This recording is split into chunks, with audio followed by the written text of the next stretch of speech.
Thank you, everyone, and sorry for the confusion on the timing. Since already we have opened up, and I request Sandra to start it so that, we don't miss any timing. Sandra? Yes, I'm ready. Thank you, Jaya.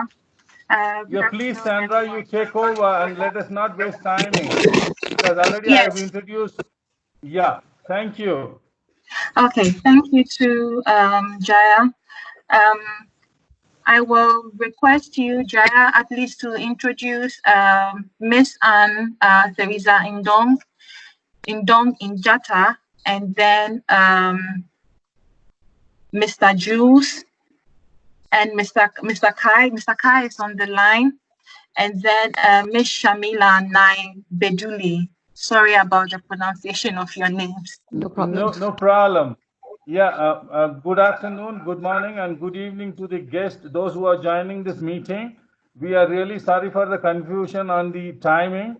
So without delaying further, I would like to introduce Sandra, who is the facilitator and who is the president of the AYAB, the African Youth Advisory Board on Disaster Risk Reduction.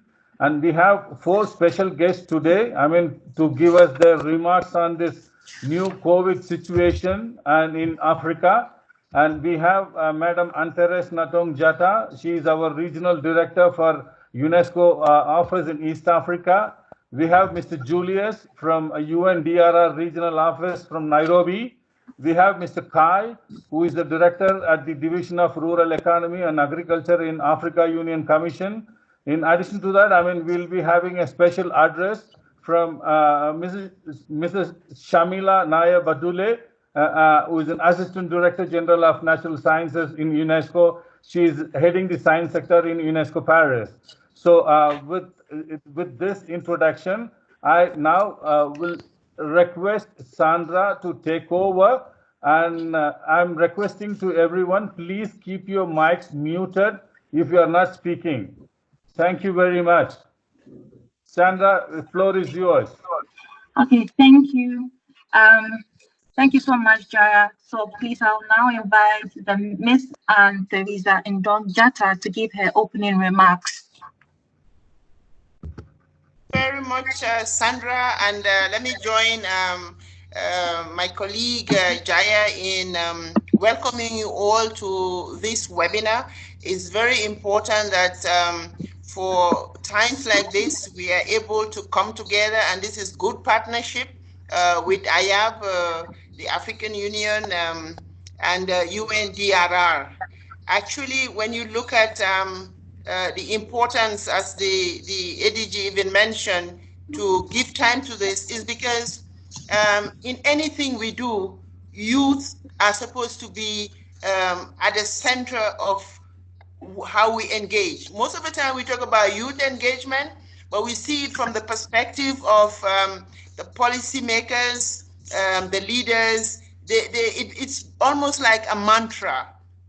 But if we look at our responses and why sometimes we fall short of, getting it right, is because this very important stakeholder is left to only be informed rather than to be actually engaged. And I like the way things are going right now with young people. They are no longer waiting to engage. They are creating a more proactive response to issues. And this is the case as we are confronted with this pandemic. It has taken the whole world unawares and unprepared. And even in our response, I'm not so sure that we have really, again, positioned the youth. So this is a very important a platform where probably it's not too late, since we were all caught unawares, we can go back and see how this can really be factored in going forward, beginning with us, UNESCO, African Union, going to the United Nations Disaster Risk Reduction Agency. How do we see young people? And in this instance, how do we really understand disaster? And what type of risks are there? And in this case, has it really been factored in as a potential risk? I'm not so sure. Most of the time we factor on natural causes and we look at those risks. We've not so much dwelt on the human factor and the risks that are there. And in this case, if you go through what the disaster risk response is, it's always a response to natural calamities, natural crisis. Probably the fit for a health crisis is not so much, a feature. Maybe I'm wrong, but probably I'll be corrected. But I believe this platform would help us to see what are some of the gaps in what we do, both in terms of our response and both in terms of our interpretation of what disaster risk reduction is all about. And are we really prepared? And how do we get ourselves prepared? Quite naturally, it comes back to the issue of how engaged are we with the young people so that they would invest also in ensuring that they are part of research ongoing. Because this is a health crisis, but it's not necessarily one that has to be responded to only by the health sector. Because right now, although it is health related, but to respond, it has to be a whole society response. It has to be a whole government response.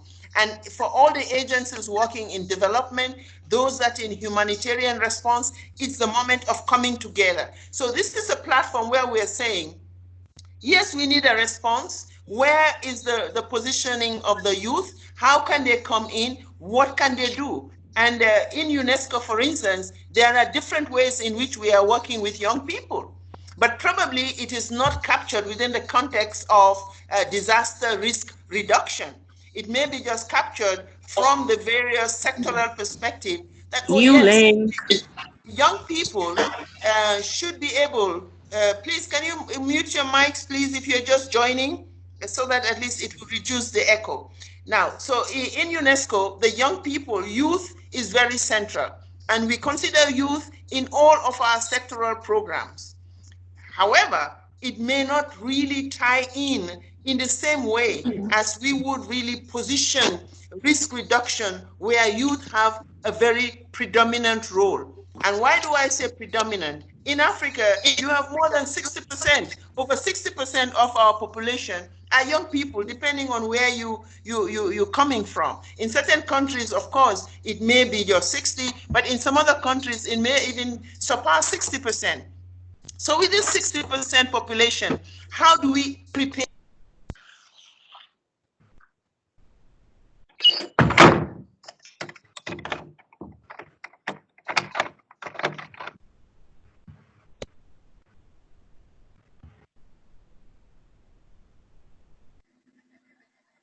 Hello. Hello, Therese. I mean, we lost your. Hello. Yeah, so we lost her connection. No, her connection is there, but her mic is muted. Therese? Oh, that's what I'm saying. I think there's too much coming in and out of this webinar. So can we just try to sort of mute our mics, because after a while there's an overload and it just went off on itself.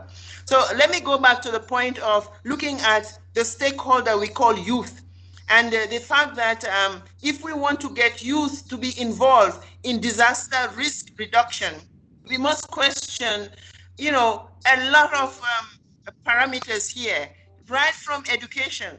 How much educated are our youths? How much are we investing in our young people to the point of really enabling them to get into the sciences, to get into research, so that when they speak with authority? I think this is an issue that we must pay attention to. And this is the reason why UNESCO is also saying education cannot stop, even in a situation of disaster. We are also saying communication has to be amplified. And for the communication, we are looking at mainstream media, yes, but we are looking at that media, that's the social media, where a lot of young people seems to really crowd out the older population. And this is where they have really hijacked to say whatever they have to say. It could be to really mitigate some of these issues, the problems that we are faced with, but it could also be to amplify the misinformation, because they have lost trust in the older population. So really, I think this is a good platform. I'm just repeating myself here, to where we must really question how can we use youth to really accompany processes including disaster risk reduction. We can use them as part of the media, especially the social media. They are very strong, they're very powerful, but they need to have knowledge. So we have to ensure that we target them and we give them the right knowledge. The other aspect, as I was mentioned before I got disconnected, is the fact that we must invest in young people so that they have good grounding in education. The third aspect is that we must really give them a voice, like what we are doing here. We have Miss Sandra, who is facilitating this session and is definitely a representation of how we should engage. But I believe we could have gone better, gone beyond this, to make sure we actually give them a voice to speak. Okay, so very quickly in engaging and really getting the young people on board, we must also switch on to how do we interpret disaster risk reduction beyond the natural. How do they come in? Yes, maybe that one is ongoing, but the health component had not been. So can we ensure that even with UNDRR, they are also, I'm sure they are factored it in now, because this pandemic is not going to end with COVID-19. How prepared are we for future pandemics? And how do we engage young people? And therefore, it means UNDRR, you must also look at the people component of the risk reduction aspect. It's not only about the drugs anymore, it's also about the health issue. The third bit for which we have to also pay good attention is that the response has to bring everybody on board. Whereas in other places where we've got exponential rates of deaths among the older population, in Africa we are beginning to see that it's not necessarily the older population. We also do have young people. So we must correct that information that's going out, because it's a misinformation in the context of Africa. We have young people as young as below 20, within the 20s and the 30s and up to 50s. If the older population, because of underlying problems, seem to go in other countries, in Africa it's not the same. We also have to, in the context of seeing this pandemic beyond just the health, is about the mental health situation, the issue of the psychosocial support, and peer-to-peer learning and exchange would really go beyond the usual political statements that will be made. Again, we have the youth as very central in ensuring this communication among themselves, the media engagement, social media in particular. And finally, I also want to say, and this is why I said it at the opening, we need to work together. It is no one agency that can make it happen. It would be all of us together, and really ensuring that we empower young people to help us with the messaging. In UNESCO, there has also been a good response trying to bring in the cultural industries, focusing especially on music and drama. So really, again, this is where you find young people, and young people who through music share the messages, educate and inform. And without trying to stay too long on the mic, I just want to again appreciate this platform that's been created and see how science links up with everything we do, from the education and our behavior. Is all informed by the knowledge we get from science in order to respond to disaster risk. If the young people are not mobilized enough in Africa, we will lose the fight on COVID-19. Thank you very much. Thank you very much, Madam. A lot of the points that you mentioned are things that we've also captured in our presentation. So it comforts us to know that we are on the right track. So Without much further ado, I would now give the floor to Mr. Julius KABUBI. He is our representative from the Region of Africa Office of UNDRR.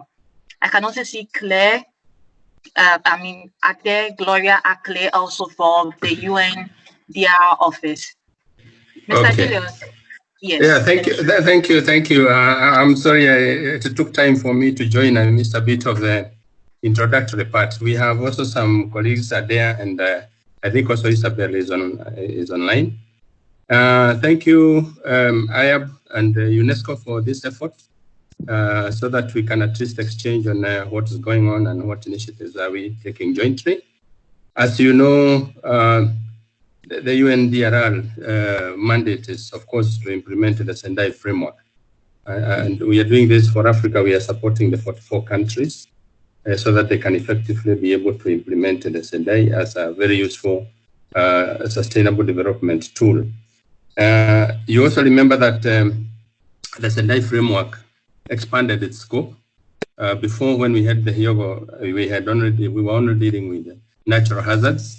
But the Sendai framework came and expanded its scope to include biological, technological, and therefore the pandemic that we are currently really dealing with is part of what is within our mandate.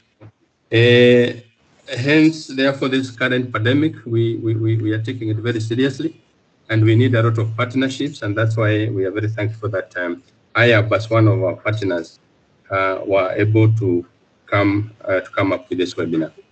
At the global level, or rather at the UNDRR level, we have been working very closely with our partners. We have already developed what we call the COVID-19 communication strategy, going by the slogan "Prevention Saves Lives." And I'm happy that if we get a chance for people to chip in, Adea has been our focal point on this, so maybe she'll get a point to say something on this. We have also been, this communication strategy has got some 19 key messages, including a communication campaign, really categorized in about 4 areas. As I've said, prevention saves life, and then protecting the most vulnerable, and looking back to normal. Looking back to normal or going back to normal is not adequate. We need to recover and build back better. And then we have also crisis leads to opportunities. This is trying to think of really, even after the COVID-19 is gone, what opportunities, what lessons will we have learned?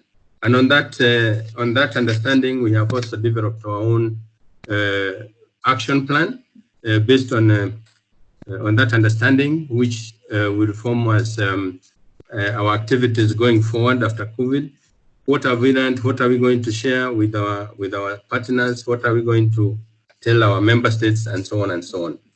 So on top of that, there is therefore a 360-degree campaign which is spanning across this pandemic. We are looking at a range of tools. We are using the social media. We are using opinion of our own, practitioners.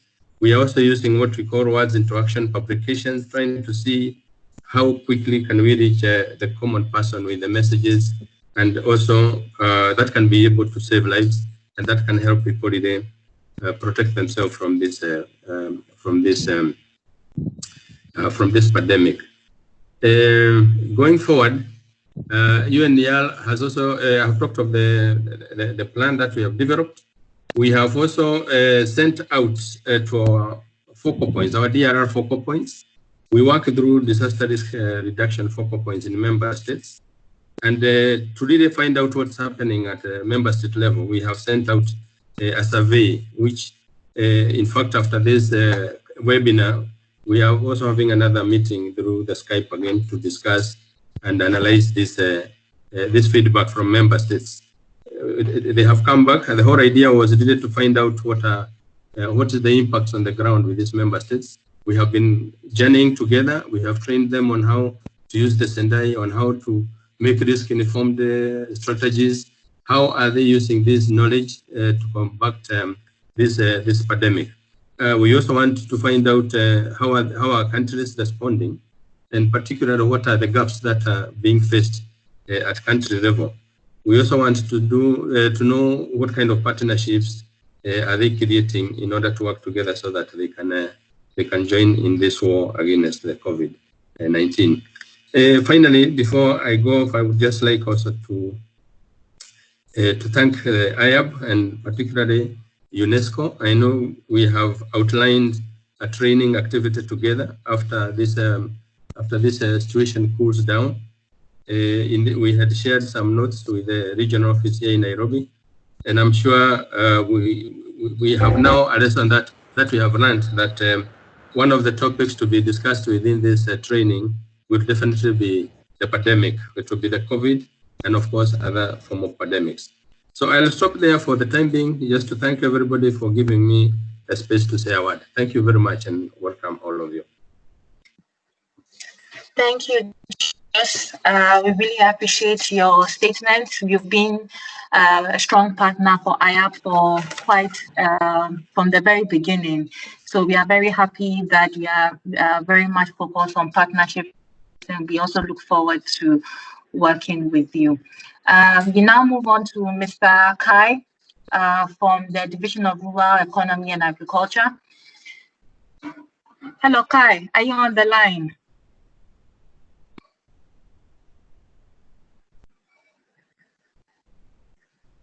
Hello, Kai. Alain.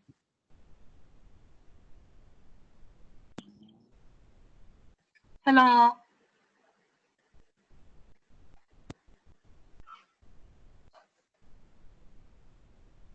Okay. I can see on the call there's another person from the African Union Division, who is Mr. Alain Koualao.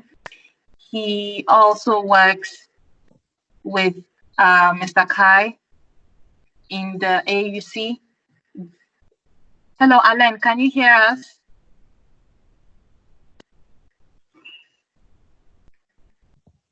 It seems he cannot hear us. Okay, then whilst we wait for him to connect, we have a special address by Ms. Shamila Nair-Bedouelle, who is the Assistant General of Natural Sciences. Thank you. Thank you very much, Ms. Sandra. Can you hear me? Yes, we can hear you loud and clear. Thank you. Thank you very, very much. I'm delighted to join you, and greetings from Paris, the headquarters of UNESCO, which is your home. It's home to education, culture, science, and communication. So important right now for all the youth engagement on the COVID-19 for the Africa we want, not just the Africa 2063, but the Africa beyond 2063, and Africa for our youth and our future generations. I would like to sincerely thank our regional director and representative, Ms. Therese Ndong-Jatta, who, as you all may know, was a previous minister, bringing us all here together in this unusual dialogue of youth and partnerships to respond to the needs of Africa and to address the COVID-19. So thank you very much, Therese and her excellent team. I'd like to thank Jaya for bringing us together here. I also want to thank the UNDRR, the regional office. Thank you, Mr. Jules. Thank you to the African Union Commission. What a brilliant initiative to bring together the youth from across Africa. And I would like to congratulate the African Youth Advisory Board for Disaster Risk Reduction to successfully organize such an unusual platform of youth. We are coordinating the science activities across the world, but we have never ever seen an engagement of youth hosted by the African Union or by any other regional body that takes into account the African youth perspective, but also the youth in general. I will come back later to UNESCO's youth programs and the role that I think youth can play in society, but I want to sincerely thank the other UN agencies for also teaming up with the African Union and bringing on board UNESCO from different perspectives and angles to respond to this question. Dear colleagues, The world is facing an incredible pandemic, natural disaster, national disaster, global disaster, call it what you may. It is affecting our social fabrics, our economic growth as Africans, and our environmental stability as Africans. As we speak today, there are 1.878 million cases confirmed across the world, 119,000 deaths, and over 11,000 confirmed cases in Africa. So what role can the youth in Africa play in advising our leaders? Because our youth are our future leaders too. It may be too early to talk about the lessons of this particular pandemic, but I think we can be prepared, and you as a youth are really going to be our agents of change for the future action, and also bringing to count all the lessons we are learning from this particular pandemic. But we do not need to ignore other pandemics as well. East Africa was stricken by locusts not so long ago. The climate change will also bring other global threats to the African continent, such as water and food safety and security. How do we then prepare, not only for the scale of this pandemic, but to avoid future ones and to prepare for other global threats? We need to identify the potential risks, to develop scenarios, and to make plans and implement them so that African countries can cope against these risks. Coming from South Africa, I can tell you that it broke my heart yesterday to see the people on the street calling for food distribution and calling upon the government. These were youth calling upon the government to take into account the needs of youth today. This pandemic will have a number of different impacts on societies, and one of them would be food security. So how can the youth influence the dialogue today and to prepare for the Africa after the COVID crisis? And how can the youth provide information, advice and guidance on the new types of structural transformations we may need to improve our economic resilience?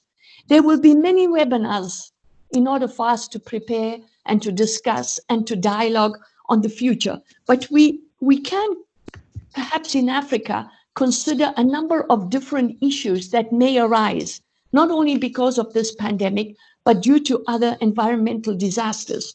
And that is also related to water. Without water, we cannot contain the disease.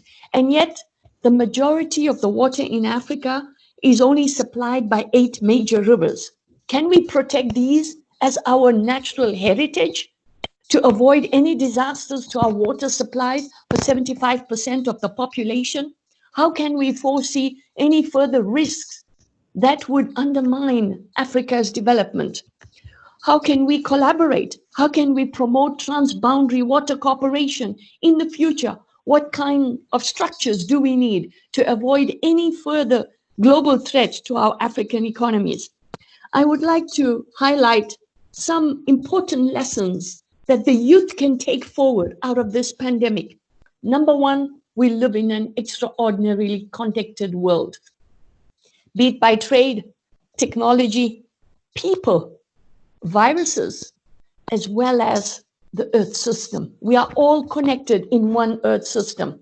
We all have a global welfare, but we have an African welfare too. The role of science, education, culture, and communication is crucial to meeting any pandemic and any global threat. And we therefore look forward to the youth to raising the voice of the impact of pandemics and global threats on our social values and economic values and our environmental values. And here I come to the third lesson learned, which is the fragility of our people, but the fragility of the planet in which we live. This zoonotic disease, which is transmitted from animals to people, gives us a clear indication of the disequilibrium between man and nature and nature and nature. How can we go back to valorizing living in harmony with nature? How can we protect the earth systems and the biodiversity that our earth provides us for food safety and security and for water security of our continent? How can we avoid future global threats. We have seen animals who actually come to visit the schools. We have seen an increase in different diseases. We have seen here in the center of Paris, ducks are walking down the streets. We see unusual birds. We have seen foxes in London. We have seen locusts in East Africa. What does it tell us? It tells us that these environmental pandemics and these global threats are at our doorstep, and Africa needs to be prepared. But for that, we need to go back to our own social values and valorize the intergenerational equity transmission, restoring nature, conserving nature, but ensuring that the youth are empowered so that they speak with a voice that is able to influence the policymakers for the future of the Africa we want. How can youth provide advice for Africa's endogenous development? What would be the lessons learned? And I think a couple of ideas also come to mind. This pandemic, the youth can call for new policies, new procedures, new protocols, and new types of practices. The people, planet, prosperity, identified by Therese earlier on, puts a large emphasis on the youth, 60% of Africa's population under the people. How can the youth raise the voice of people in Africa to take into account the impact of this pandemic? How can you coordinate as a youth network under the auspices of the African Union with all the other youth networks in Africa? The Youth for Water, the Youth for Climate Change, the Youth for Biodiversity, as well as the Youth for Social Networking. How can you bring together all these youth so that you start a movement in Africa, Africa for the future of its youth? How can you ensure that the journalists in Africa are trained to pass on the correct messages? How can you ensure that we have a new types of systems developed? What would you need as youth from us, the UN system? What would you need from the governments, from the policymakers? How can we work together to support you? We need to also look at the societal awareness. Only you as the youth can bring to our attention the societal awareness of this particular pandemic and the future needs of Africa's youth. You also can bring to the awareness of policymakers the impact on women, quite often neglected. What will be the impact on agricultural systems? What will be the impact on our mothers and sisters who work in the fields and who will not be able to do so in the future? These are the messages you need to bring to the heads of state, to the highest level in Africa, so that we can amplify the voice of youth and really decide on a brand new Africa. Use this as an opportunity to improve our own economic resilience. So I do believe that youth, you are the future. We count to work on you and with you, and we count on your support too, to advise us, to guide us on the ways and the systems we need to improve. We count on you to provide us the information and the knowledge of your needs and Africa's future needs. Please be rest assured that as UNESCO and part of the UN system, we are here to support you. We can only support you if you articulate those needs. There's a call being made today on the UN Special Fund on mitigation and measuring social impacts. We would be delighted to work with you to mobilize all of Africa's youth so that we can access some of these funding also, which is available to the whole UN system, so that you as the youth under the auspices of the African Union can unite the rest of the youth in Africa for the movement of Youth for Africa, Youth for the Africa we want, COVID-19 and beyond. So thank you once again and congratulations for this excellent initiative. Thank you very much.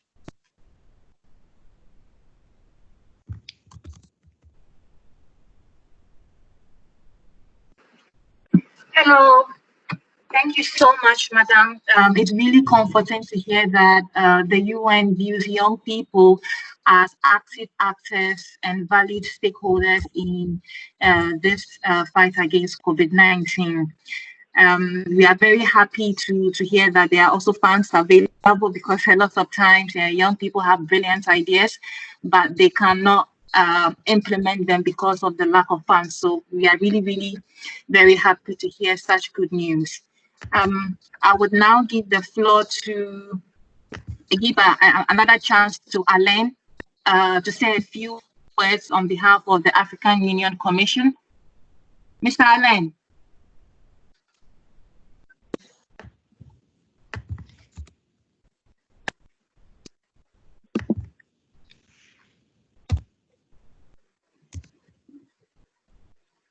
Okay, I think he has a problem with his microphone, because I can see him, but it's just that we cannot hear his voice. So we'll go ahead with the presentation from AYAB, and which is what you can see online. Can I? No. Yes. Yes, So I loaded the can, PPT. Yes. Yes, I can see it. Thank you so much, Jaya. We prepared this PowerPoint as a group work, so it looks like Abel, who was the one in charge of this to deliver this presentation, is having technical challenges. So I would present the PowerPoint on the whole group's behalf. So before we start, we just wanted to say that we're supposed to also have even translation service, but unfortunately, because of the technical challenges and the miscommunication in time, the two translators, I think only one is available, but she will do her best to try to do the translation alongside. Abel says he's online. Abel, if you can hear me, would you take over the presentation? Abel. Okay. So Jaya, I think you have Yes, Sandra.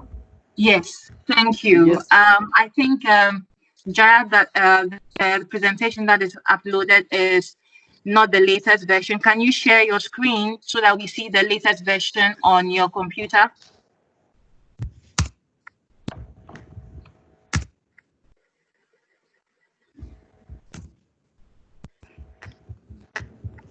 I'm trying to see if I can get an icon for sharing a screen. Yeah, it's just by the microphone. Just by the microphone. Yes, the share button is just by the microphone. Have you seen it? Yes, okay. I've seen it. Okay, then you can share the presentation from your end. If you have any problem, you can forward it to me. I can screen it from here. So Sandra, I think this is the one that I think Jaya had shared. This is the correct one. Please present this one, the one you have on this screen. Yes, exactly.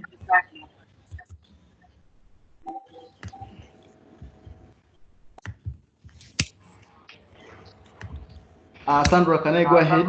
Yes, you can. So just put it in presenter mode, and then we can start. Okay. Thank you so much, Sandra, and thank you so much all the previous speakers and also the audience that joined it today. We are very grateful as AYAB to host you today and also to have an interactive session with you. And great thanks to UNESCO that has been collaborating with us, and then UNDRR for always being there and supporting us always. My name, as earlier on indicated, is Abel Wilson Walepwa. I come from Uganda and I'm a member of AYAB. So I'll just take you through this this presentation. So as you can see, my slide, I began by giving some... Abel, can you please put the presentation on presentation mode so that the presentation would fill the screen? That is what exactly I've done. Maybe if it's only appearing on my side. Because we are not presentation able to mode. see it. Can you please email it to me so that I could do it immediately? We can't see it. Oh, okay. Let me do so. Let me quickly send you. Actually, I can see it from here. If you're on Windows, press F5 and you'll be moved to the presenter mode.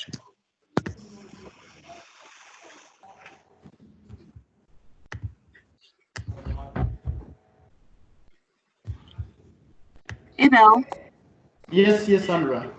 just click F5, then you go into presentation mode.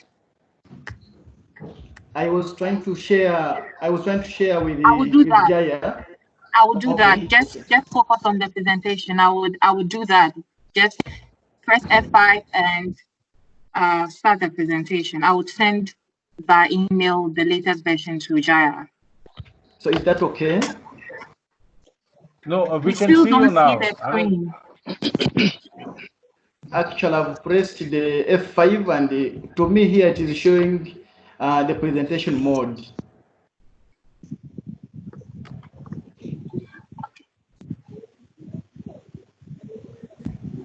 Actually, to my case here it is showing Jaya, presentation mode. please, I sent you the presentation eight minutes ago. Kindly check your email.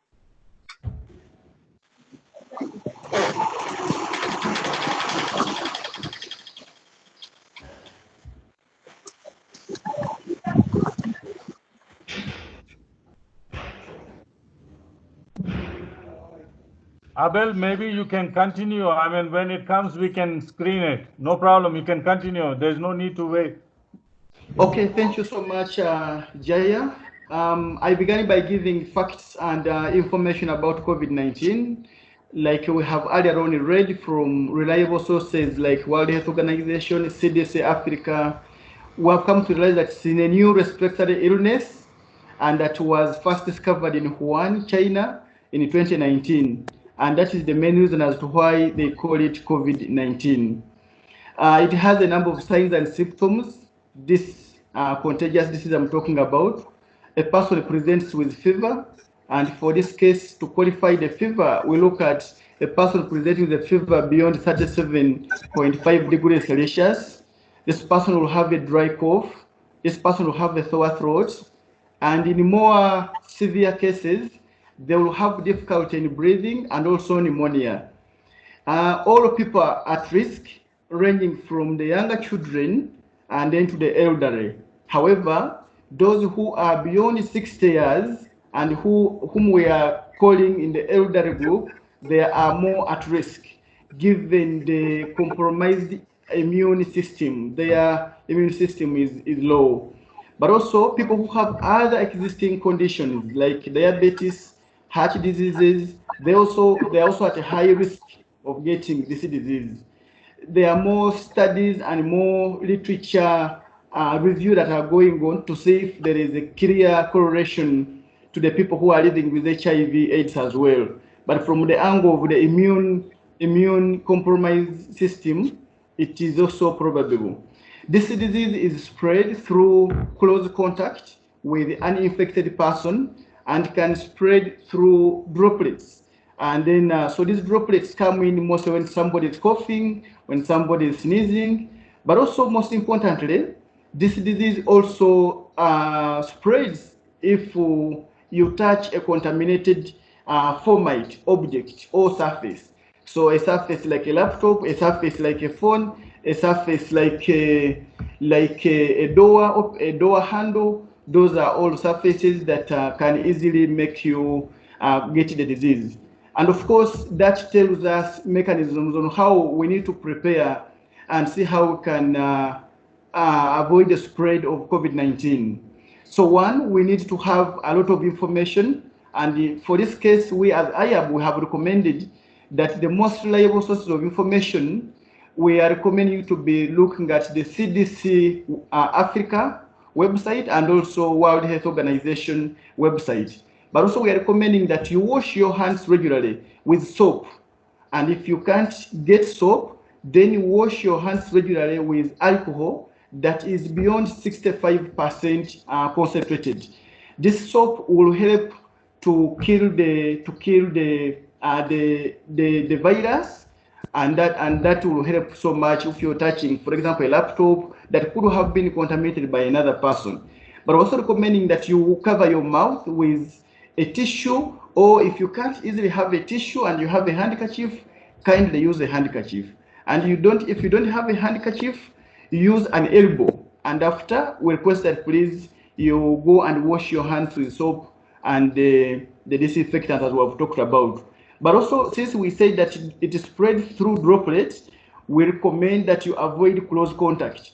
And that's why we are so much recommending that you be 1 meter away from the colleague or from even a family friend, because you're not sure about their status. When this person is talking to you, when this person is coughing, they tend to spread the droplets, and you can easily get the disease. And also the other thing, we are saying that please don't touch some sensitive parts on your body, and we are emphasizing the 3 parts. Don't touch your eyes, don't touch your nose, don't touch the mouth. In some literature, they are referring it as the T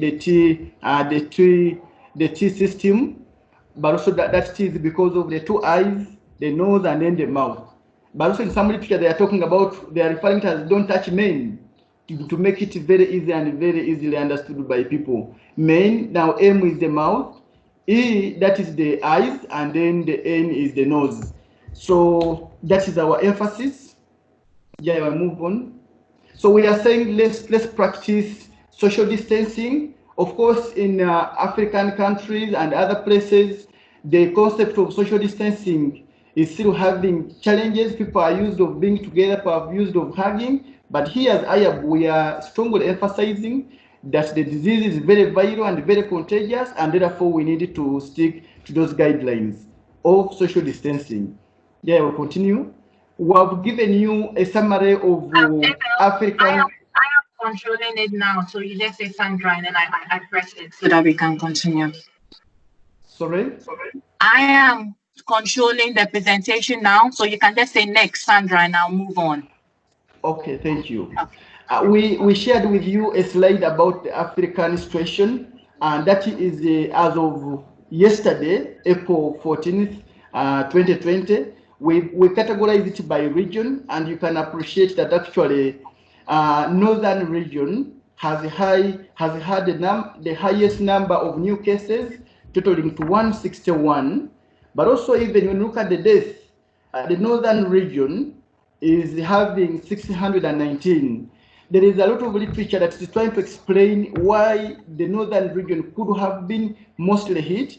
There is a school of thought, given the weather conditions, the cold conditions, that keeps people together in-house, and therefore it is probable that could have explained to this high spread of new cases, and also the more deaths that are coming in and are being registered there. Next. CDC Africa has made a number of recommendations to the member states, and we have to really congratulate and thank a number of member states that have actually taken this on a very serious note. The first one, they have said enhanced surveillance. I've recommended that you should enhance surveillance system for all severe acute respiratory infections. Anyone who is seen coughing, anyone who is seen sneezing, we need to suspect and we need to follow them up. Carefully review any unused patterns of these respiratory diseases and also pneumonia. So this is the recommendation that came in, that all member countries, say in the regional referral hospitals, say in general hospitals, say in every health facility, you need to be cautious and be curious to ask more questions, and also get to know if this person is having a lot of respiratory infections, even if they could be from other sources, but we need to be cautious and take their blood samples and test for COVID-19. And also the other recommendation was screening of all incoming passengers that has been taken up by a number of member countries, like we shall share later on down the best practices so far, and which has been seen by other countries. And also prepare and expand questions about recent travels then additional countries that has been done by a number of countries. But most importantly, notify WHO and CDC Africa. Colleagues, CDC Africa has an updated and WHO and CDC Africa has an updated dashboard that keeps people aware of how the situation is across Africa and also across the globe. And that's why they need to have, that's why they need to keep reporting. Also providing guidance and general guidance to the public about how to seek medical attention. And this one must really give credit to a number of heads of states that have taken this on a positive side, that are indeed giving time to time information. I want to give an example of the Ugandan president. He keeps addressing quite often such that people get the right information and we get solutions moving forward. Next. So I will just add in a slide to share with you the Agenda 2063 of the Africa that we want. We are going to share this slide and then you'll be able to appreciate it more. However, I want to point at aspiration number 6 that talks about in Africa, where development is people-driven, unleashing the potential of its women and the youth. Just this is in line with our theme today, youth engagement in COVID-19. So in Africa that we want, we look at how do we bring in the youth, and I'm happy with the previous speaker that has able to share, and you'll be amazed with what the youth are already doing. We are going to share with you some of the stories and also what we propose that other youth should do moving forward in this COVID-19 pandemic. Sandra?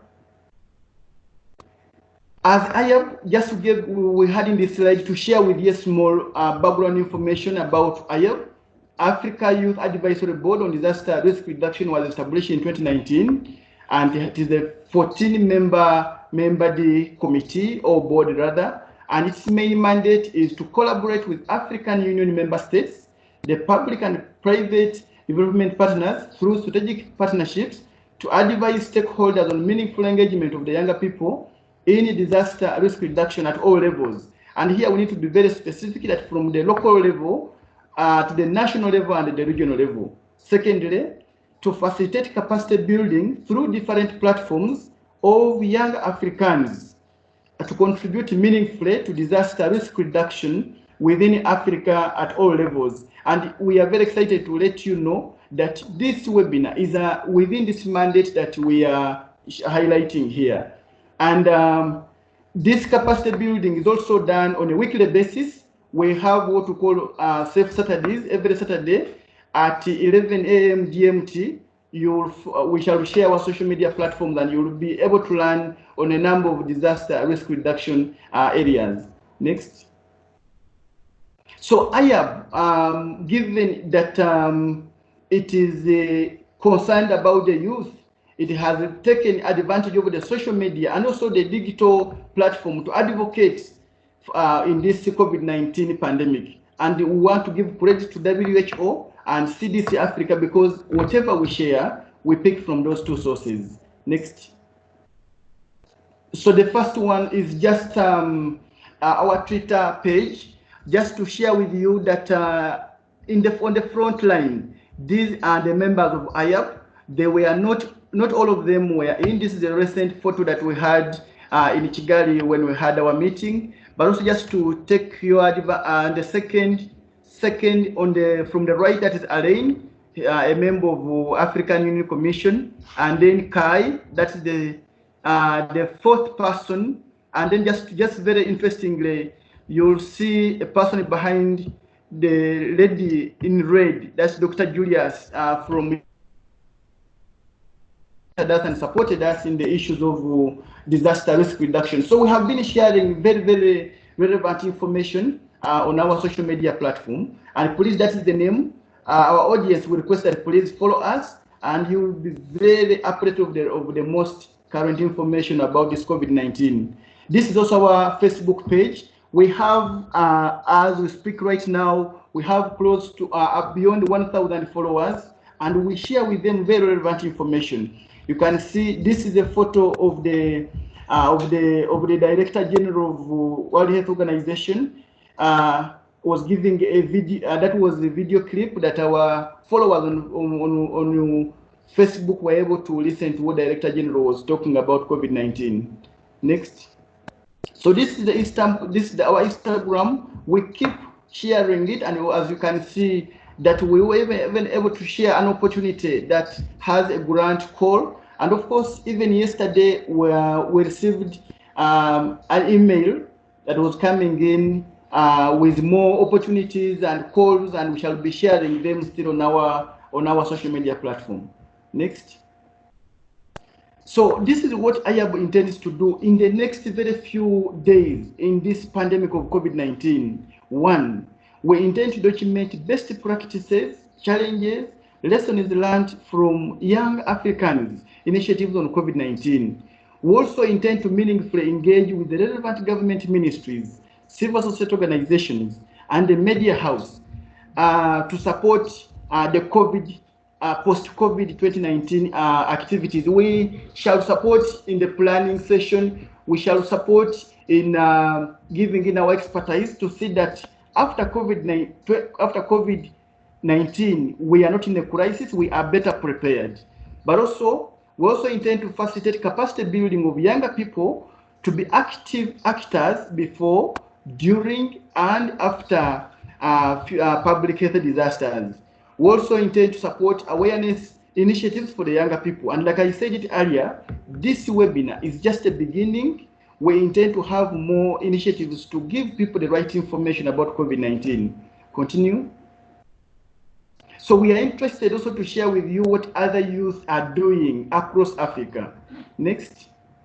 And like I said, we didn't have enough time to share all what the youth are doing, and we want to acknowledge that very many youth out there are doing great work, and we are very grateful. And in our next webinar, we shall even share more stories of what the youth are doing in their respective countries.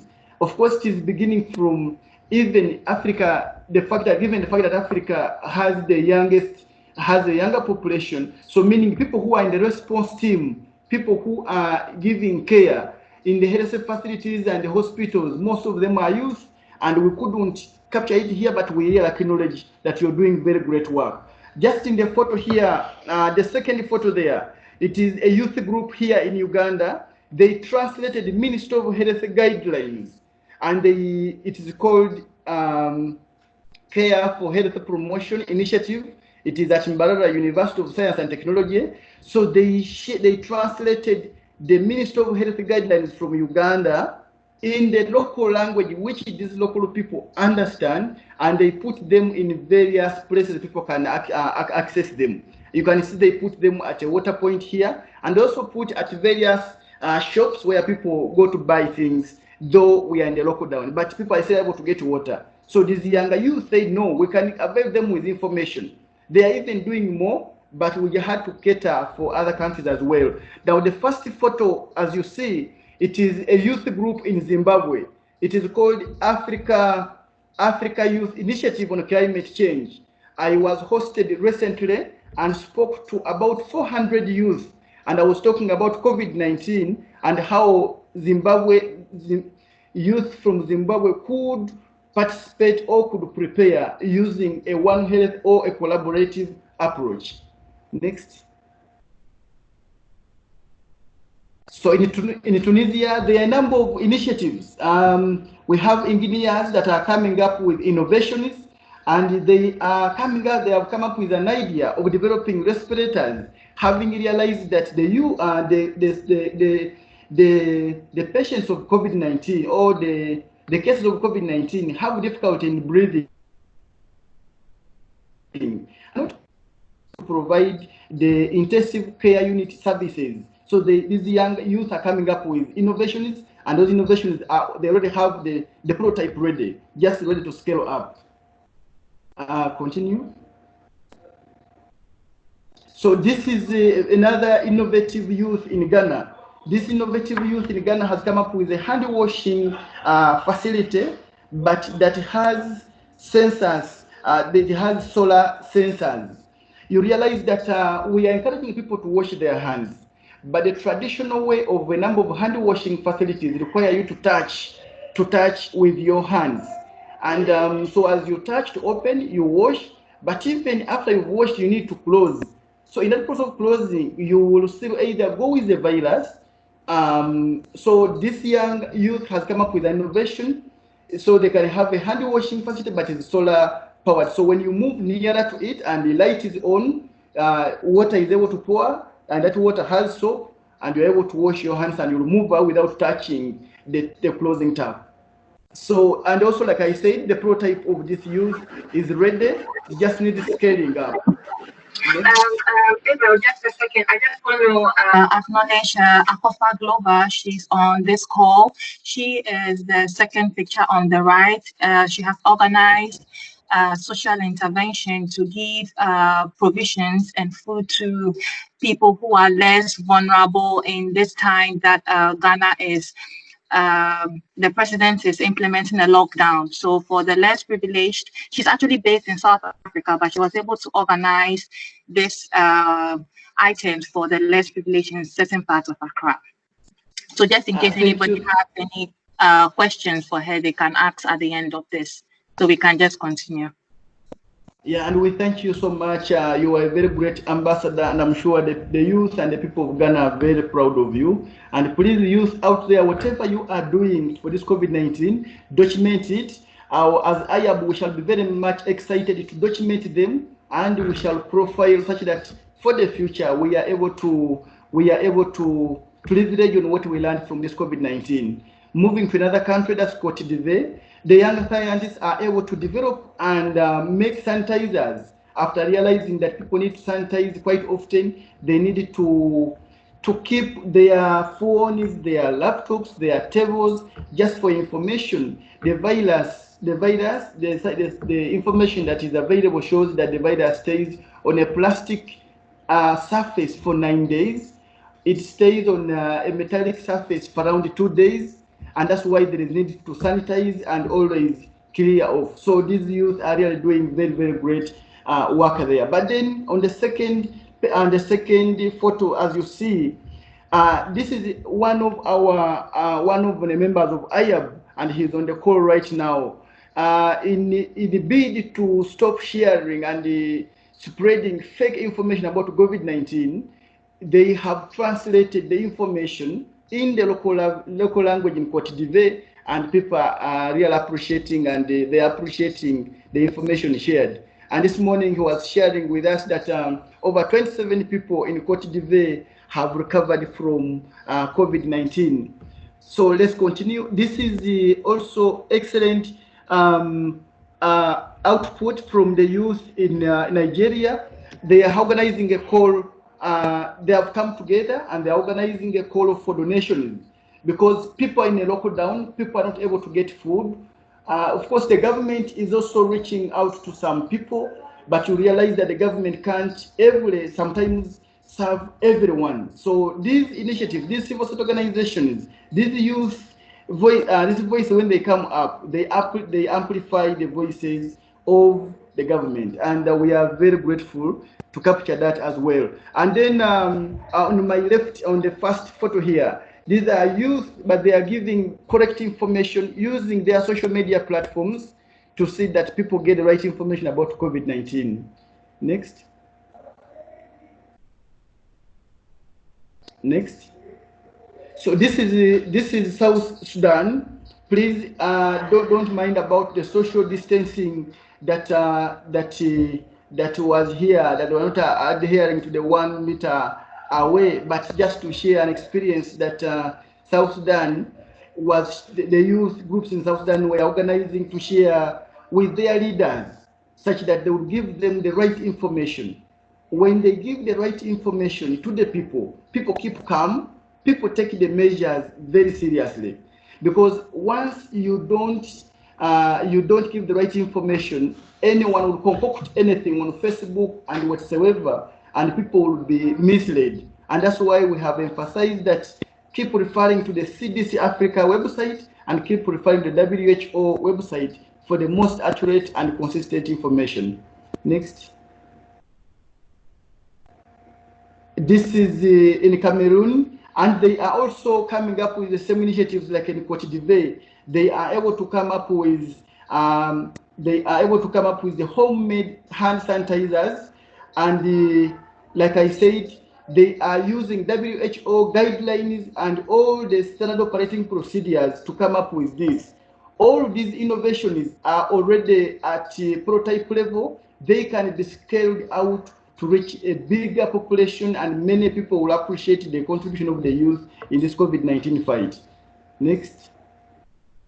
So this is a story of a civil society team in Kenya. They also help people, direct them, guide them.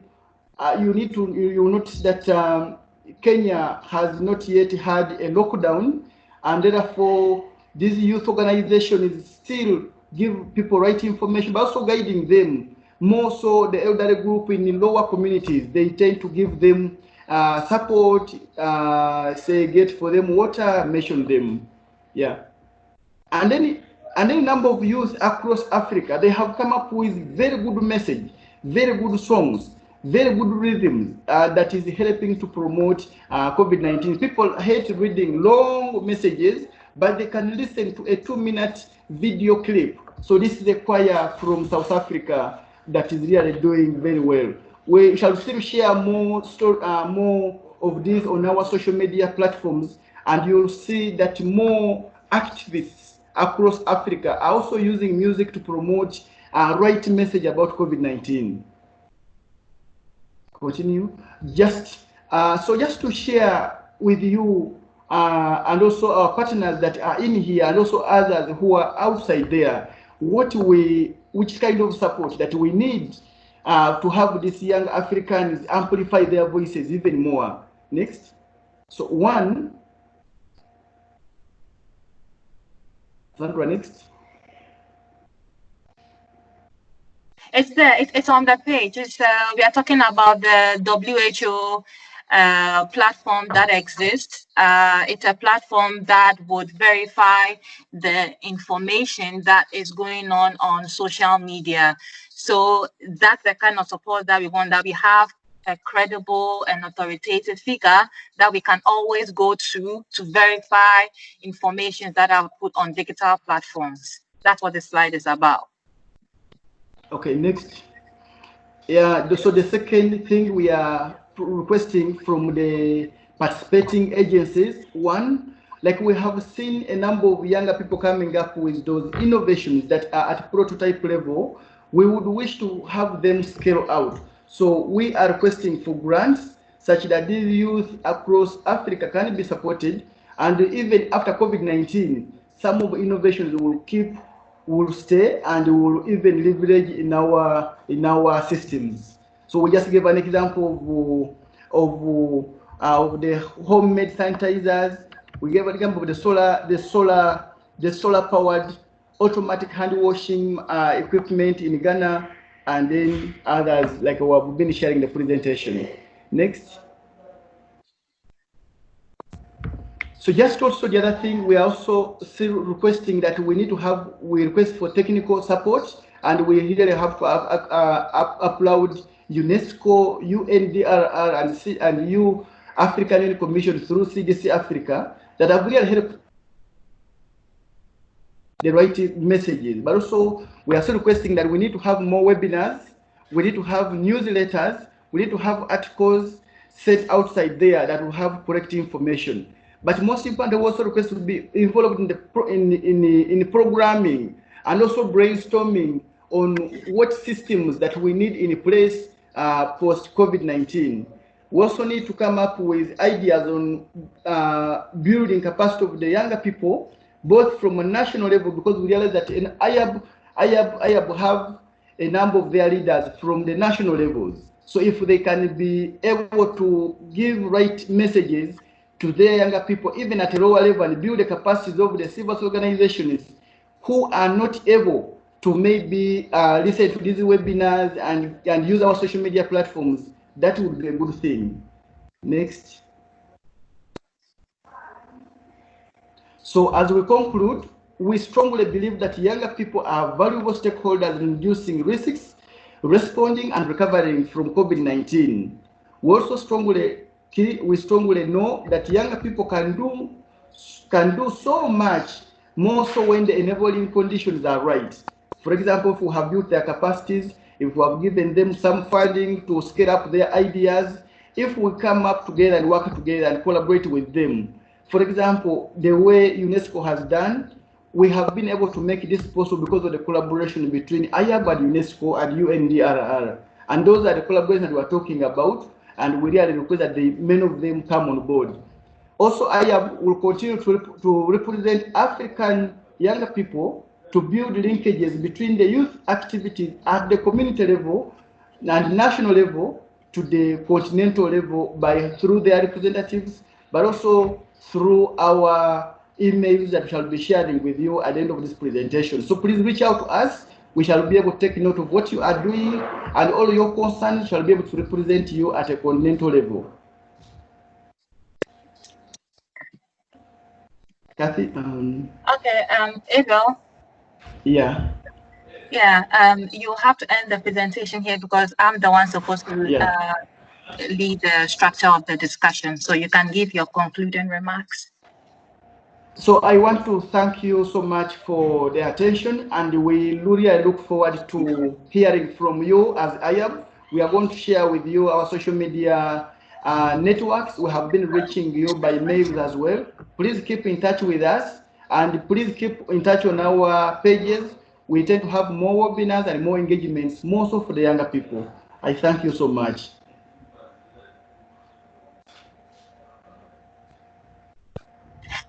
Thank you so much, Abel, for that exhaustive presentation. We actually planned the presentation for 15 minutes, but because of how interesting and engaging the topic was, we exceeded our time. We now have to discuss with the many messages that we've heard from the beginning of this call. One thing that a lot of people complain about, and we all face, is the challenge that people do a lot of talking, but there isn't a lot of action. So this section is considering the fact that Abel has highlighted the kind of roles that AYAB has been mandated to do, which is one, to advise member states about how to meaningfully engage young people in disaster risk reduction, with COVID-19 being one. And also Abel's highlighting of the youth initiatives that people are doing. How can we support each other from a peer-to-peer basis, or from the UN agencies who are taking part in this webinar and the African Union, so that we can be able to scale up the good practices and replicate the good ones as well. So I would give the floor to UNESCO first, and then followed by UNDRR if they are still on the line, because it's been quite a long webinar. Then the very active and passionate young people who make up the majority of the participants of this call, to come up with concrete ways we can support it as well. So UNESCO, Jaya, over to you. Yeah, thank you very much, Sandra. I'll first invite my director, who is in the meeting, to give her remarks. Yeah, thank you very much. Actually, I was, Sandra, I was rather going to listen to what the young people have to say, and then maybe we can comment. It will be more interesting to hear the voices of the young people. You are right. I'm really pleased by your statement. And so we would start with who would like to start the conversation rolling in the comment section.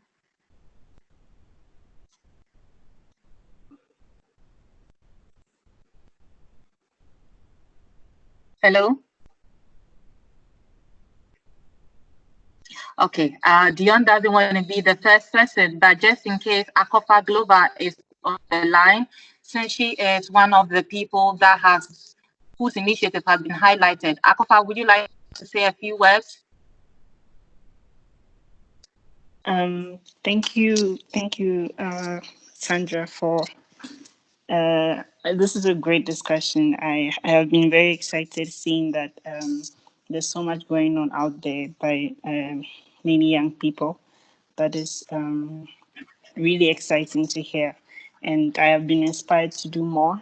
I hope that as young people, we are challenged to take initiatives and not and try to find ways of finding sustainable solutions to the challenges that we are facing, even in this COVID era and beyond that.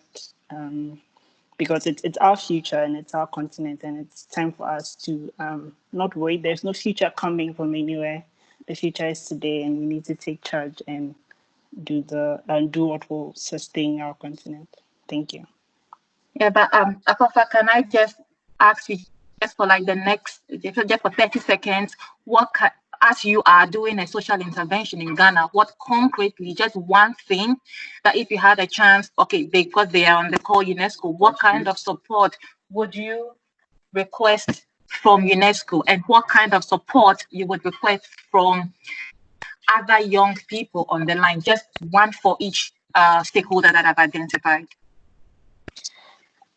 So in terms of support, I believe our interventions usually don't get to the grassroots, but that's usually where we want the impact to be felt. And so the young people at the grassroots who do not have internet access to be on this webinar, or do not have internet access to be on Facebook and social media to see the flyers and the concept notes and all the discussion that are going around, they also need to be informed about the impacts of the disease, as well as necessary steps to take. And so I would encourage them that we think through solutions that will reach those unreached populations, as well as currently interventions have been more on those who have access to the internet.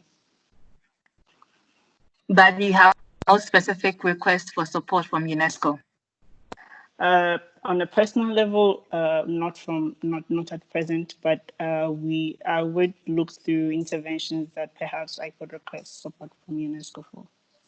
Okay, thank you. Dion from Namibia, just in 1 minute, if you can give an idea or a kind of support that the participating agencies can give to the initiatives that young people are doing, and also the kind of support that you expect from the youth organizations as well. Dion from Namibia. Hello, can you hear me? Yes, we can hear you. Good morning, colleagues. My name is Dion Chikuza, youth advocate from Namibia. I primarily work on climate change and issues on renewable energy. So in this response to the COVID-19, in particular looking at young people, I was very much surprised to find that the immediate response was from the most vulnerable group to corona. We understand that the young people are not immune to corona, but have a little bit of more resistance. So I expected the young people to be at the center of logistic operations, distributing food relief packages, sensitizing the community in terms of information, educating people, especially in places where we don't have access to the internet, or there's a local language needed to actually make the message more comprehensive. And then sanitization also is another one that I particularly like to think of, so that young people can also get on to distributing this medical equipment, because I think when the lockdown in my country, thank you at least. very much, Kevin, for giving the platform. So in terms of e-learning, I believe it's not exactly new to NEPAD, because we've had systems previously that perhaps haven't been so functional, and now that more and more we are requiring on online learning platforms, it is important that we revamp it and maximize its use. We have various programs that do a lot of engagements and training, but it's often done on ground and with materials that have to be printed, which exactly isn't sustainable. And then once the meeting is done, that's it. And so that capacity strengthening value chain is broken. And so we are hoping with this e-learning platform that we can have resources in multiple, which will be given out in multiple ways to serve member states depending on the program delivery needs as well as our strategic plan. In terms of the type of e-learning platform, so we had considered platforms where, for instance, if a single user can just go online and access, it doesn't have to be a planned meeting. So I can just say, maybe today I want to learn more about skills for development. So the platform should be able to serve that need, as well as serve needs where you have social engagements, where it's an online discussion or a more structured meeting where everyone has to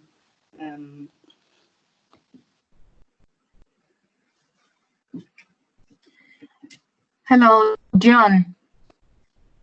Dion? Yeah, yes, I'm still here.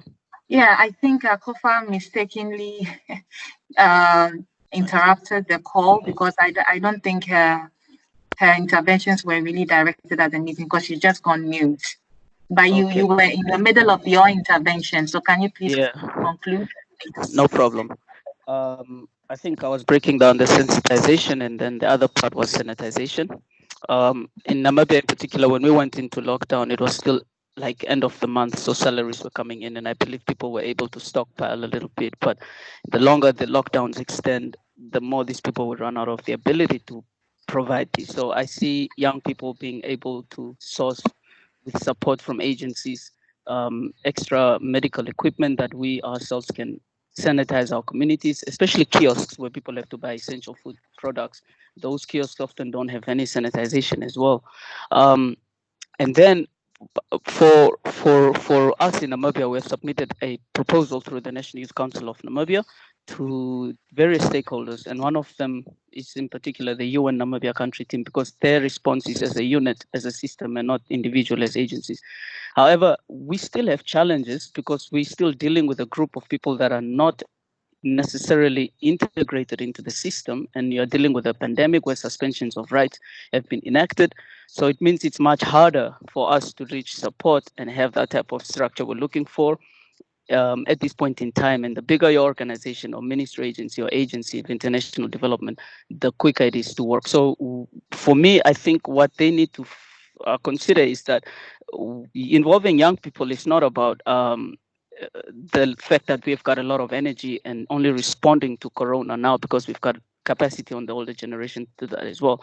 But what worries me is that they're not realizing that we're going to live 20, 15 years from now in a world that's full of pandemics, and yet we're not being involved in this process. It could save future governments a lot of work if future citizens have already been engaged to understand what a pandemic is. Some countries, people aren't even able to follow the rules because they've never lived in a world like this. So I'm very worried at that integration of disaster risk reduction at a proper level. So I'm trying to see how the Namibian Prime Minister's office, which sits with the disaster risk management division, can have a unit of volunteers there, because it's not only, as mentioned earlier by the first speaker, that it's not only in the health issue, we also have pandemics around water. And in my country, we've been having a state of emergency on drought since 2013. Dion, yes, yes, please. It's we have to give the chance to other people to also say yes. So thank you very much. Sure. That's the reason why we are having this meeting, to see how best we can be able to find credible and quite proactive ways to go about it. So thank you very much. You can write what you are saying in words and then send to our email so that we can have a post meeting after this and we see how best we can move forward. So thank you so much. Olumide, in 1 minute, please. Considering the time, because we are thank you very much. Yes. So Olumide, in 1 minute, can you hear me, Olumide? I can hear you. I can hear you. Okay, fantastic. So can you please, in 1 minute or 1 minute 30 seconds, try to give practical ways that we can get support from the participating agencies in this webinar, that is UNESCO, UNDRR, and AU, and then the kind of support that you want from young people here as well. So just 1 minute, 30 seconds, please. Thank you. Okay, thank you very much. I really appreciate you giving me this time. I think the practical way for us to actually tap into communities and support from all the other agencies, for them, if it's possible for them to link all the young people that are doing something on ground to their headquarters or agencies office in each country, so that those agencies can work with us in seeing how we can actually implement the little strategy we are doing in our local community. For example, if we have UNESCO, if there's a UNESCO office in Ghana, Nigeria, how can they connect us? Because what I've seen is that most of these agencies already have a plan. They already have plans they are working on with in the country presently, and they're having another plan working with the government of each country to implement a lot of, like in my country, there's a donation of almost $2 million yesterday to meet the COVID-19 pandemic that is going on. And the last thing I will say here is that for all other young people, let us look for a way to start thinking about what is going to happen after the post-COVID-19, because majority of what's going to happen is going to be a lot of mental health issues. There's going to be a lot of step back for micro businesses. There's going to be a lot of step back for entrepreneurs. So we should be looking at a way whereby they can help us to link us to get resources to actually implement a lot of ideas we have on post-COVID-19. Thank you very much. Thank you so much, Olumide, for going straight to the point and being very clear in your submission. We have Lisa Mwenda Mungache as the next person. Lisa. Yes. Hello, everyone. You can hear me? Yes, we can hear you. There's a little buzz in your background, but we can hear you. Okay. So thank you very much for organizing this webinar. I've really learned a lot in line of AYAB and what they are doing. I'm amused that most of the youths in the continent are doing something. So for me, one recommendation is on how the agencies that have been are here, the UNESCO and UNDRR and AU, can really collaborate with our government in a way that our government gets to involve the youth actively. Because like in our case in Kenya last week, our minister, our government was emphasizing on youth stepping in so that we can help in fighting this pandemic. But now we want us to be involved all the time. So I don't know, and most of the youth that are doing anything on the ground, they are doing it out of their own support, not with the government, if I'm not wrong. So we will be interested we will be happy if the agencies would work with the government in a way that they can really improve, they can encourage the government to actively involve the youth. Yeah, that's from me. Thank you. Thank you, Lisa. The next is Ariane. Hello, Yes. Ariane. Can you hear me? Yes. Great. So I'm Ariane from the Africa Crisis Hub. I'm the founder, and I'll just get straight to the point. So my recommendation would be to create hackathons, which are the best way in order to get new ideas out there. Kind of having pre-existing funding pots that prevent bureaucracy and encourage a rapid response is also really needed, because there are a lot of community initiatives that are not registered at the national level and they can't get funding because of all the bureaucracy around being registered, etc. And bringing back to community actions, there are a lot of community actions across the continent, but there is no coordination. And like somebody said, it would be good to have regional hubs in order for these regions to coordinate and work together. primarily before a crisis like COVID-19 happens, having some sort of platform, and then this platform,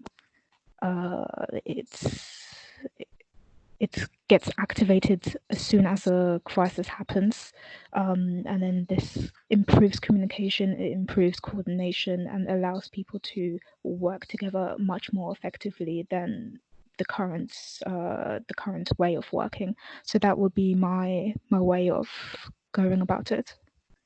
Thank you.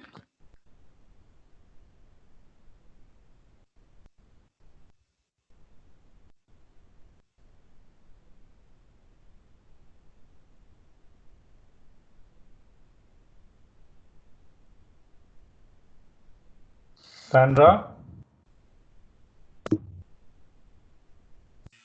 I hope we have not lost her. Looks like. Oh, sorry, I was on mute. Sorry, I'm here. Tama is the next person on the line. Tama Monday, that's your name. Hello, Tama. Okay, we move on to Alberto, who is also an AYAB member but based in South Africa. Hello, Alberto.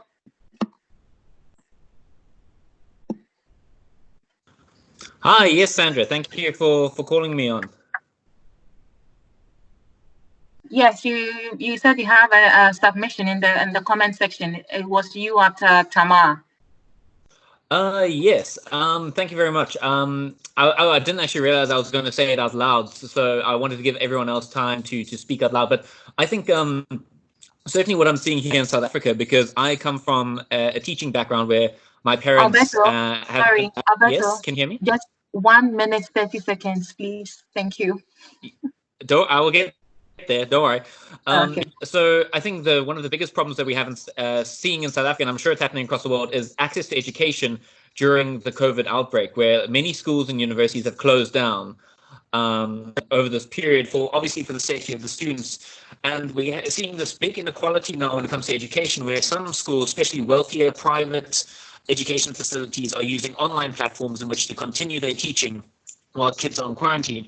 But children from poorer backgrounds and poorer communities and less resource schools don't have the same access. So we're seeing a huge inequality when it comes to access to quality education here in South Africa. And as I said, I'm sure it's happening in many other parts across the world. So I think something that we need to look in the future is that as we experience more pandemics, more disasters of many different kinds, be it flooding, be it severe weather events, we need to ensure that education can continue undisrupted. Because if we can't have a stable and sustainable education system for our children, then we really have very little hope for building capacity in the continent to deal with future risks and future hazards and to safeguard our economies. Thanks.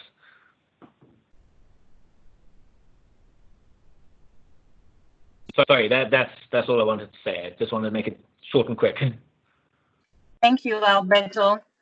The next person who raised the hand was she didn't, I'm not sure if it's a he or she, Kamusimi Azaria. You've raised a challenge, but this section is actually to look at solutions and the kind of support that we can give. So once you've mentioned the challenge, is it possible that you can give a solution or describe the kind of support that you think is required to address the challenge?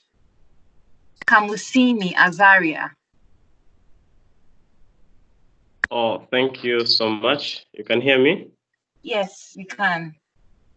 Oh, thank you so much. I'm Kamsim Azaria from Uganda, working with Care Promotion and Poverty Alleviation Initiative. We basically work in rural areas where people have challenges. They don't have televisions, they don't have radios, even accessing some points. You can't move there with a car. So the problem would, we find things like bicycles, motorcycles, they can easily, we can easily penetrate in those deep areas.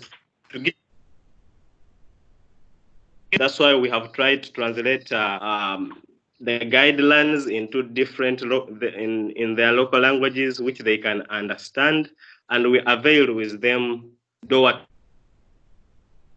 or places where they have to the places they can directly access. For example, the water points.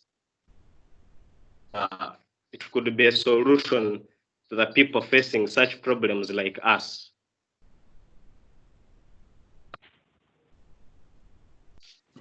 Okay, thank you so much, Kamusimi Azaria, for proposing that solution. I think a lot of people are already thinking about it, how best we can translate the guidelines and the risk reduction messages into local languages so that it can have far more reaching impact.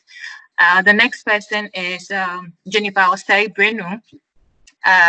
You've written a statement about how we can, that you're an African in the diaspora. I think it's very exciting that it's not just Africans who are on the continent that are interested in African issues, but Africans in the diaspora. So with your challenge about how there's a lot of misinformation, apart from what was shared in the presentation about the WHO WhatsApp group, is there any other suggestion or idea that you have that we can reduce the misinformation that is going around? I think something I'm quite interested in is ACOFES. I think ACOFES. Yeah, a bit faint. Can you please speak up a bit? ACOFES initiative with helping people who are in shortages when it comes to food and etc. I think that if there was a way to sort of fund it, so if there was a funding page, a Just Giving page where people can donate some money to sort of boost up the work that is already being done in such places. I think that would be very, very helpful. But I think transparency for the youth in the diaspora is very important because of the misinformation and lots of scamming that is happening as well. But I think something that is already happening, like ACOFES work, Ms. Glover's work, I think it's something that people can easily get involved. So if there's a Just Giving page or something where people can contribute really to keep it going. Thank you so much, Jennifer Osei-Brenu, for your submission. I think there isn't any more questions or comments in the chat section, so I would now give the floor back to UNESCO and UNDRR and the African Union if they manage to join, so that we can round up, since this webinar is now 1 hour 58 minutes long. So UNESCO. Okay, thank you very much, and thank you to all those who contributed. I believe this has just been great. It shows that you have ideas, and there are ways in which we can connect and work together. The first one I want to look at is the IEC, Information, Education, Communication, and Reaching the Unreached. I think this is very pertinent because when we even look at development, the development agenda is to ensure that we leave no one behind. And this also should apply in this present crisis situation we are in. One of the things I want to really put out to you is that from the UNESCO's interventions, we can work with community radios. So what I would really recommend is that AYAB would have focal points in our various regions. We have 5 regional offices, and we have communication specialists who can now work with you and the messages you have to really take it to the community radios where you have the rural population, the refugees, etc. And in this, we can also work together with UNHCR. I want to put that out, even starting with East Africa, and I will be able to communicate it also to the rest of our colleagues in the region. That's one of the things that I want to put forward. The second thing, again, still taking on the comments made on the hackathon, we have the CI, that's the communication information. From headquarters, they are working in this area, and I believe they would be able to lend support if you reach out to the headquarters, or still yet to our CI communication information officers in each of our regional offices. We have an office in Nigeria, Abuja. We have an office in a regional office, I mean, in Dakar. We have a regional office in Yaoundé, but we also have national offices. But let's look at a regional approach and then go down to countries. That, I think, we are ready and able to run with you based on your messages. We can also work with you on really opening up your web page information so that it can also reach other networks, because within UNESCO, we do have youth networks as well. We also have what you call, associated schools that also can really be help to log into your messaging. We also do have UNESCO Youth Forum of different nature, culture. You have one for culture of peace. You have youth that's working on with the social and human sciences, etc. We also have youth that are engaged with bioethics, and we can bring you on board because there's also the ethics of some of the crises we are coming up with and we have to face. There was also something on education.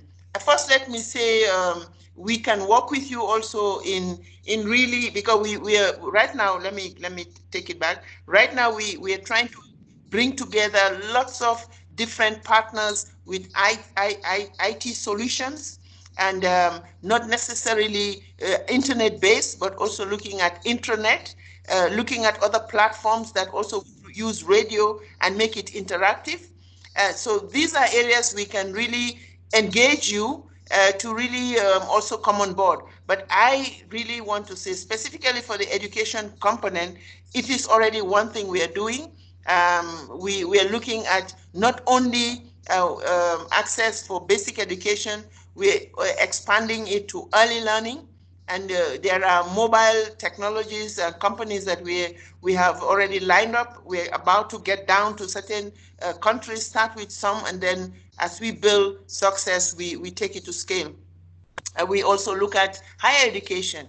And right now, for instance, some of the things that we have prioritized with one of our partners, Huawei, is to even teach university professors, to give them training on artificial intelligence. You know, when you talk about predictability, you also need to go beyond just the normal notion of analysis. You really need to build algorithms that would really help to predict and to guide in the way you perceive and the way you respond. So we are working also with universities in that region, in that aspect. We are also looking at setting up radio talks and radio shows, and this is where you can come in to promote, programs in education like STEM, science, technology, engineering, and mathematics. There is normally the fear of science, mathematics, engineering, which in a way reduces your capacity to analyze issues, to really deepen your knowledge and research. I started by saying that. So as we talk about the COVID response right now, like somebody rightly said, and I like that point, we have to also look ahead so that for next pandemics in the future, these young people would already be well engaged and armed. So I cannot go beyond this because UNESCO is not very much down at the level of maybe funding, but we can really, as interlocutors with government, bring up the issue of providing youth fund. Like this has been part of our campaign with member states, getting a fund dedicated to young people, entrepreneurs. So in the case of some of these things that they have fabricated, some of these things that they have demonstrated, expertise in doing, you will have this as a way of scaling up. There will be real entrepreneurs where they train others to acquire skills that would take this to the level of going right down. So there is a policy dimension, and I have heard you. We will have to take that on board. But for the low-hanging ones, it would be on the communication bit of your messages. We are ready to work with you. We've got several networks of community radios, and we can really work with the providers there to help you take your messages down to that level, translated for use, and that could be one way to contribute to prevention, if nothing else, and knowledge. Thank you very much. And thank you again, Sandra. This has been very well put together. And so let me leave others to come in and add the rest. Thank you very much. In fact, we are, yes, I'm here. Sandra, just one point. I just put up a PDF document in the chat window, which we collected from our office. We collected what are the open source learning materials at the university level is available for free of charge. So it's a PDF document with various links and the course description. If anyone is interested, I mean, they can download from the chat window, or otherwise, I mean, we can send it to them also. It's available in our website. We are continuously updating, and we are also bringing out the French version, whatever the free source material is available. Thank you so much. I've also downloaded it from my end, and since I have the email addresses, we will send it to the participants as well after the call. Unfortunately, the file can't download, but I would get it from you, and then I would send it to the email addresses that we have. But thank you very much for the wonderful opportunities and suggestions that you've given UNESCO. It's quite clear that you're not just interested in doing things for young people, but you are interested in doing things with young people. And that's what AYAB is very interested in, that to meaningfully engage young people in disaster risk reduction. So thank you. I'll now give the floor to UNDRR for their closing comments, and then we'll check if African Union is online, then the last comment from them as well. Julius, Claire, are there? Yes, you can hear me. Yes. You can hear me. Yes. Yes, we okay. can hear you. Thank you very much. I just want first of all to thank my colleagues from UNESCO. I came in when Ndong-Jatta was concluding her remarks, and but I got everything that was said by Shamila. It is very, very important that currently now we have joined hands, and I think Jaya is spearheading this process. And one of the first thing we are going to explore is how we are going to capacity build the youth, the African youth or the AYAB, so that they can really carry out their activities more effectively. In terms of the webinar today, I think as UNDRR, we have been with the AYAB since its inception. I think this has been a long journey, really convincing together with African Union Commission that the need for us to have an African Youth Advisory Board, and eventually it has come to be. And what I want to really say is that, as it was said by Madam Shamila, it is very important that you take up the coordination activities. This will really help you to create your visibility. It does not matter whether we have youth for water, youth for forestry, youth for... If all these activities are coordinated, I think they are all meant towards supporting sustainable development activities in Africa, and of course contributing to the African we want. About areas in which you think that we can contribute, I will not distance myself from what Madam Jetta has just said. The low-hanging fruit lies in the communication. I think we have been with you trying to advocate that you come up with those messages. And I think today what we have seen through your presentation, this is really the way we want you to go. If these messages are shared and they reach the intended users, definitely you are creating your visibility, you are creating an impact in Africa, and you are contributing towards the containment of this pandemic. So by this kind of being, looking at issues in a very highly conceptualized manner, looking at simple implementation, and then of course looking at what kind of impact are those activities going to have, is one way to go. For us in UNDRR, I think we have worked with you.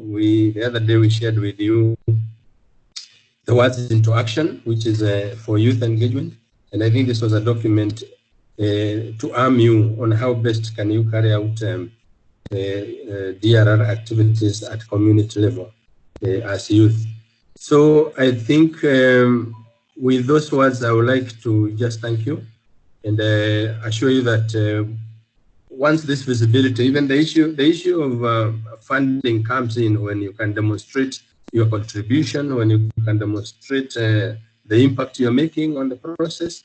And therefore, definitely, as we agreed with African Union during our meeting in Kigali, when those proposals come through us and through UNESCO or through any other activity, we are able to forward them with some facts. And of course, you find that funding will always come around. So I would thank you for involving UNDRR.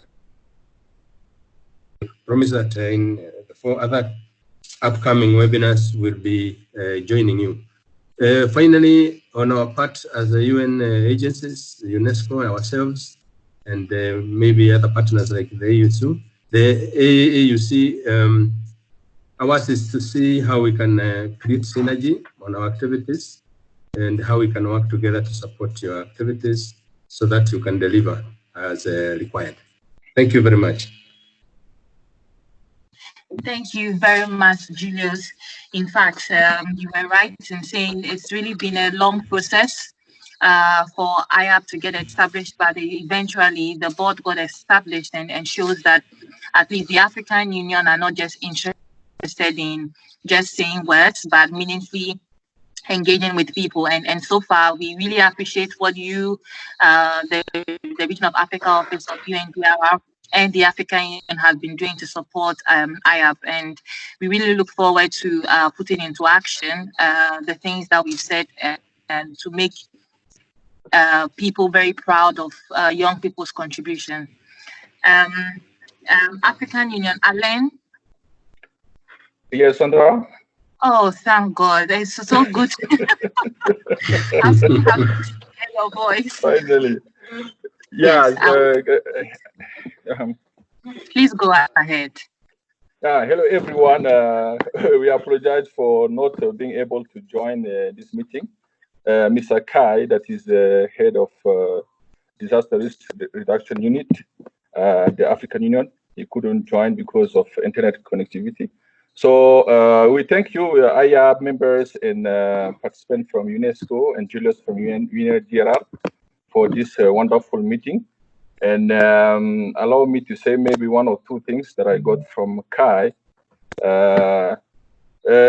We realize with this meeting and everything that is going on that AYAB has been established at the right time for youth to be part of this pandemic situation.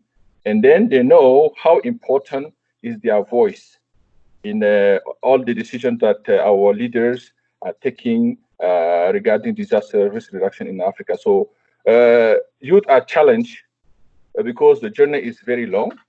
So we are looking on youth for more engagement so that we can raise their voice and bring to the attention of our leaders for decision making, for policy making, procedures, and all these things. And the second point that I want to mention is support. Yes, we cannot emphasize much on this one. So the African Union is looking forward to agencies to support AYAB in its efforts to promote awareness in this current situation and also in the future. Another point is someone was talking about good practices from the ground in the country. So the African Union is planning to organize webinars with all member states, because we understand that there are some countries that are doing well in terms of coordination, because at the national level, we have coordination mechanisms that are on the ground. There are some countries that are taking good advantage of it and things are working very well, and youth have the floor to intervene within those mechanisms. But there are other countries also, there are some gaps. So we are planning to have a webinar with all member states to try to understand what is going well, what is not going well, so that we can share experience and good practices around Africa. The last point that I want to mention here is about question raised by Jennifer, I think, about the intervention from diaspora. Actually, at the African Union level for COVID-19, we have the task force that's been established involving many departments. And among the departments that are involved, we have the Directorate for Citizens in African Diaspora. So we might link you up with this department that can let you know how you might get involved in the initiatives that are already at play now regarding COVID-19. For the rest, one more time, thank you and I apologize for on behalf of Kai that cannot join because of internet issues. Thank you. Thank you very much, Alain. I'm just happy that you were able to join the meeting before it ended, and we really appreciate the support that the African Union has been giving AYAB. And I just want to say thank you to the participating agencies, once again, to UNDRR, to UNESCO. They've been extremely supportive, and we really appreciate it. And we just want to thank the young people who also made time to join the meeting. A lot of us are doing good work on the ground and on social media, so it's very good that we were able to make it for this meeting as well.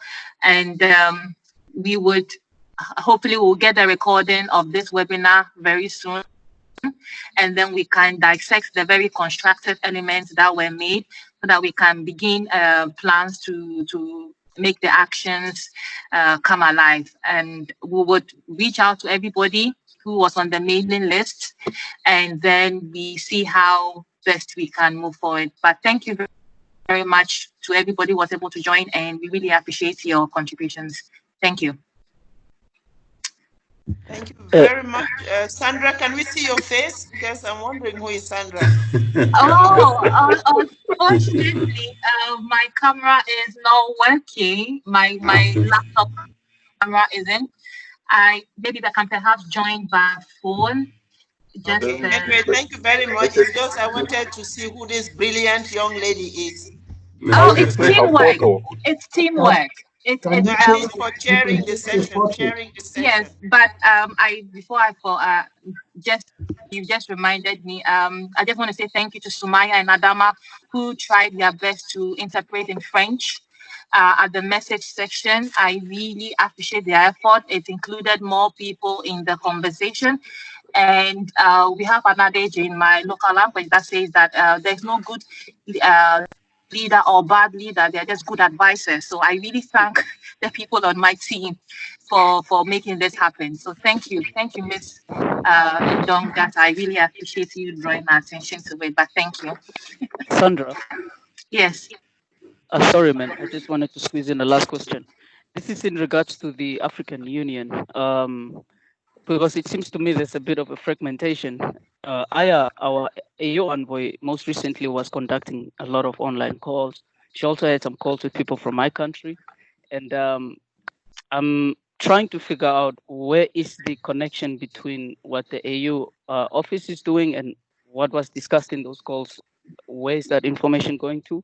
And secondly, how do we as people on this call get a functional role in the advisory process moving forward? Because so far all you have is basically us having attended this call, but we have not committed ourselves to any particular cause. Are we dividing ourselves to follow up on particular tasks? Or would this be something that we are going to run from a top down? Because I'm a bit paranoid about that. And I would like to see more of a bottom up approach. So we open up the space. Dion. Dion, I know you from Yongo, and I know how very active you are. So I know your track record about meaningful youth engagement. I appreciate you noticing that there seems to be a matter of fragmentation, but I believe we can talk bilaterally about this. But I just want to tell you that your time in this meeting has not been wasted, and it won't be a top-down approach as you may think. AYAB is very unique in the sense that we are very much focused on a bottom-up approach. So I can only talk for AYAB right now that this is not just going to be a webinar, and then that will end. We will scrutinize, especially the discussion part, and see how best we can make things happen. So don't worry about the appearance or the idea of fragmentation right now. I just want to tell you that you've not wasted your time today, and we will make things happen. But I really know you from Yongo, so I know you'll give me a lot of pressure. We'll make things happen. So thank you.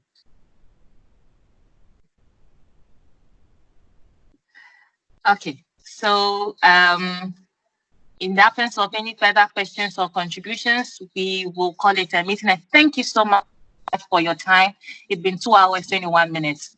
Thank you. Bye. Bye-bye. Thank you very much. Bye.